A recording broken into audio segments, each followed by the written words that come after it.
Hello, the Chinook and the V-22 Osprey. These military VTOLs are used to carry troops and soldiers to battlegrounds and Air Force bases.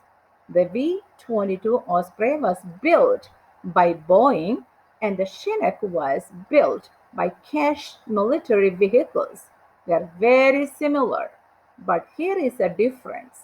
The V-22 Osprey is used mostly at nighttime and the Chinook is used at daytime. We are all precious in the sight of God with different abilities.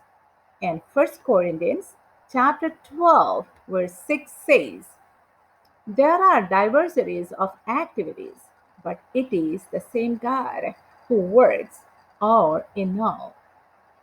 Subscribe, like, share, and hope you like the video. God bless you. See you next time. Bye.